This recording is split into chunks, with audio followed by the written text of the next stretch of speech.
Long before the Highland we know today, long before the truths, the kings, the poets, they were gods, and gods made war. The land was known as Ireland, and it had seen many tribes.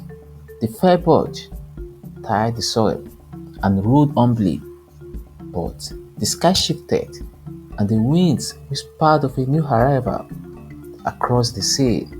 From the highlands, where knowledge and magic were born, came the Tuatha De Danann, the tribe of the goddess Danu. They did not come in ships of wood and sail, but in clouds and light, descending upon the hills with harps and swords and wisdom etched into their bones. They brought with them 4 great treasures, each born of the other world: the Leafar, the stone of destiny, which cried out beneath the Troll King, the sword of Nuada, which no enemy could survive, the spear of Lodge, which always struck true, the cauldron of the Dagda, from which no man left hungry. But the land was not empty. The faith budge stood their ground, and war came. The Tuatha were no ordinary tribe. They were tall and radiant, their skin kissed by moonlight, their eyes glowing with the secrets of the stars. Each among them was a god or goddess, skilled in magic, war, healing, or craft. Nuada, silver-haired and noble, was their king, mighty in battle and just in rule. Brigid, the flame-haired goddess of poetry and healing, wove blessings into breath. The Dagda, great and jovial, was father of many, bearer of the bottomless cauldron and the war club that could slay or revive. Danchet, the healer, could knit bone and blood as if molding clay. Ogma, the strong man and god of eloquence, carved the first Ogma scripts. Morrigan, the raven queen, walked the battlefield before blades were ever clashed, whispering faith into the ears of the dying. And in the shadows, always waiting, were the Fomorians, beings of chaos, born of seed and shadow, misshapen and cruel. They ruled not with wisdom, but with terror. The gods knew the Fomorians would rise. The Fomorians were older than time. When the Tuatha brought knowledge and artistry, the Fomorians brought storms, plague, and tyranny. Their leader was Balor of the Evil Eye, a monstrous giant with a single eye that, when opened, unleashed death and ruin across the land. It was said that he kept it closed most of the time, for even his own people feared his burning gaze. And through breast, the half Tuatha, half Fomorian prince, the shadow found a way to rule Eire. After the first battle against the fair budge, Nuada lost his arm, and because no imperfect king could rule, he was forced to abdicate. Breast, though young and strong, was chosen in his place. At first, the people hoped, but soon Breast ruled with Fomorian cruelty, demanding tributes and forcing the gods to labor. The Dagda was made to build fortresses. Poets were silenced, harps were broken, sacrifices fell to the sea demons. The Tuatha De Danann groaned under the yoke of their enemy, but prophecy stirred. The Morrigan whispered of a warrior yet to come. Not before Breast's tyranny, the Tuatha De Danann had waged their first battle for the land of Eire, marked Tuired, the plain of Towers. There, they clashed with the fair budge in a war that lasted 4 days, and though the Tuatha were victorious, it came at a cost.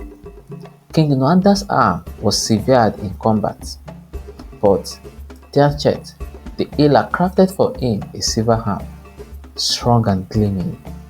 Yet, The law was strict. A king must be whole.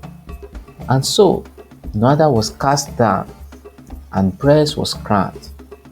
A wounded king, a cursed usurper, a prophecy waiting to bloom.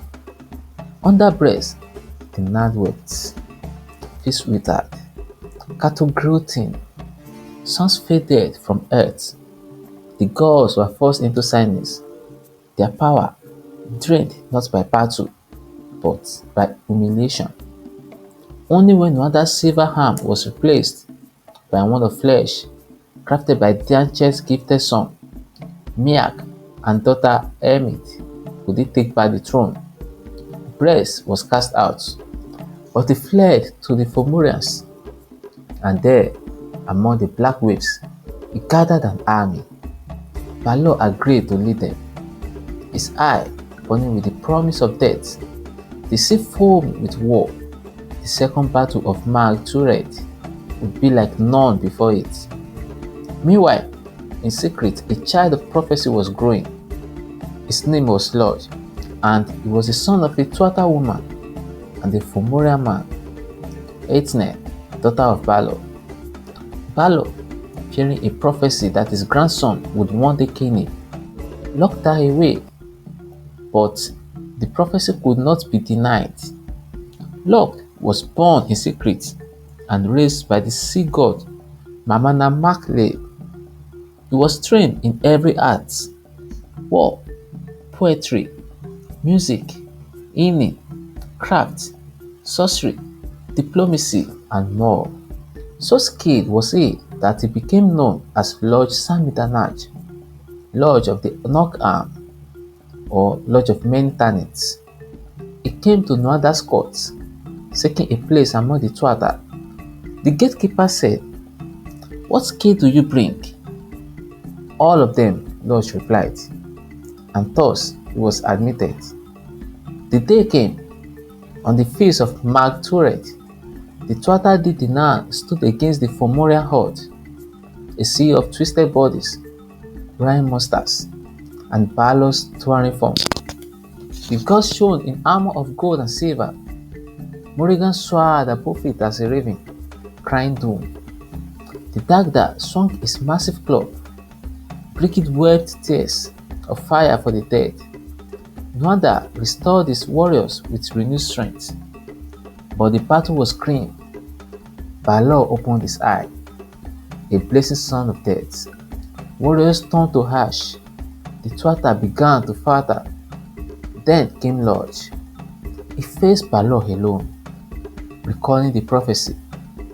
As Balor's eye opened, Lugh hurled his spear straight through it, driving it out the back of the giant's head. His own weapon turned against him. Balor fell, and the Fomorians broke. The tide of the war changed. The gods unleashed their wrath. The Tuatha De Danann were victorious. After the battle, Lugh became king, ushering in an age of prosperity and peace. The Fomorians fled to the sea. The land bloomed. Festivals were held, Lugh Nashad, in honor of the bright one. But the Tuatha De Danann knew their time would pass. One day, mortals would rise. The gods would fade into hollow hills and mist, becoming the ice there, defy the hidden folk. But they would always remain. In the wind, in the stone cycles, in the dreams of poets and warriors, and somewhere, always Lugh's spear glimpse, and Balor's eyes weeps blood. Listen when the thunder rolls over the green hills, when the mist clings to the standing stones, when the crow caws 3 times in the quiet wood. The gods are not gone. They are only watching.